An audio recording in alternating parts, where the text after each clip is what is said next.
Well, in the past, the Battle of Britain withstood deadly attacks from the Nazis, and in generations prior, the Spanish Armada.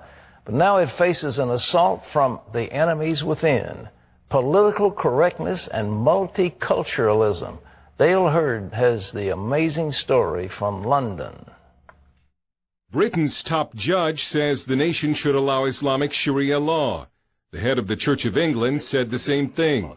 Police dogs might have to wear booties when they search Muslim homes to avoid offending Muslims who believe dogs are unclean. And Britain's Home Secretary has decided that Islamic terrorism should be renamed anti-Islamic activity. There is a real fear of Islam in Britain that is far different than in America, and the headlines here sometimes make it look as if capitulation to Islam is inevitable. It's somewhat astonishing that in a nation of 60 million people, a couple million Muslims could cause so much concern. Critics of the government say that's because Britain's politically correct leadership has been so slow to tackle this problem head-on.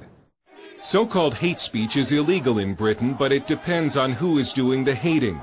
When these British citizens protested the Muhammad cartoons at the Danish embassy in London in 2006, they expressed their allegiance to terrorists. They called for beheadings and nuclear attacks.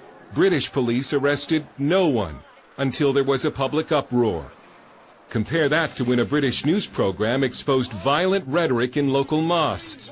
British police initially decided to charge not the radical imams who were promoting violence and bigotry, but the news program that did the report for allegedly stirring up racial hatred. But the wake-up calls over political correctness have been getting more frequent and more horrific. It could be argued that Britain's commitment to ethnic diversity cost this woman her life. Banaz Mahmoud's family tried repeatedly to kill her because she left an arranged marriage and allegedly stained the family honor. Banaz recorded this video account from a hospital bed the first time her family tried to kill her. She also went to British police several times asking for help, but they ignored her because police thought they should respect ethnic diversity and not get involved. Banaz was finally murdered by her father and uncle, stuffed into a suitcase and buried in this backyard. A surge in honor violence is only one result of the government's policy of respecting ethnic diversity and bowing to Islam. Gina Khan is a national spokeswoman against honor violence and Islamic radicalism.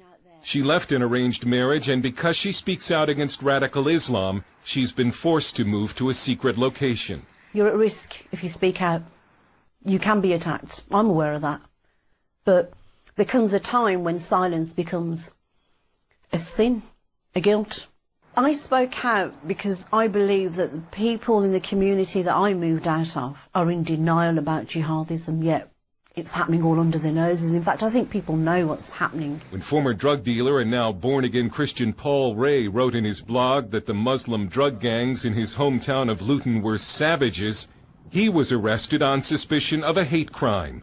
It's okay for the Muslims to do what they're doing, and no one arrests them. But then if we start saying and disagreeing with what's actually happening, you know, we're breaching community cohesion, and we get arrested for it. It's just how things are now in this country.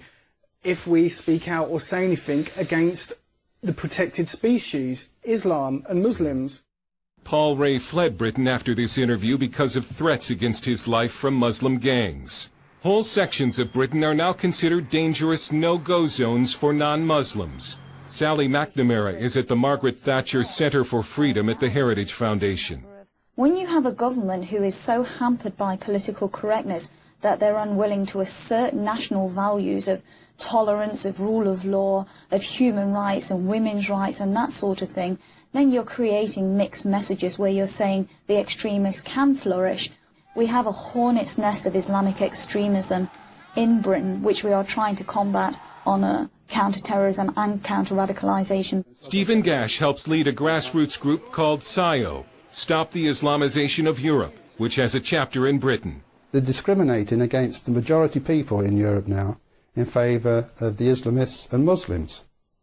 And the way we're going to be taken back to the Stoning Age.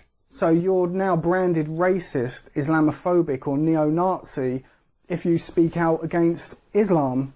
But at least one study shows that most British Muslims don't want Sharia law. A lot of Muslims came here to escape it. Yet it might be foisted on them anyway by political leaders. Wherever there is this same sort of ideology and mindset, there's now more polygamy in our communities, there's more domestic violence in our communities, there's more forced marriages, and there are more honor killings now.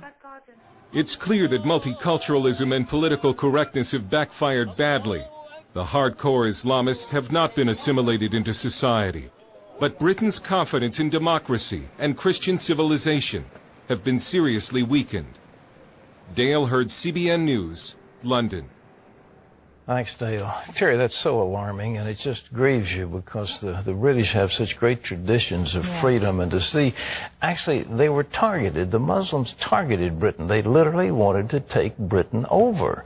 And if the Brits just hold steady and let it happen, then they're going to, these small minorities are going to succeed. But there's a clear, if I can use the term plot, plan, whatever, to take that country over.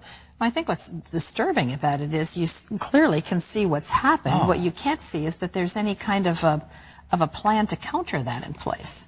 When the British have lost their faith in Christianity, then they're wide open to anything to come in. And unless you're unavowedly Christian, you're going to be subject and submissive to so many things.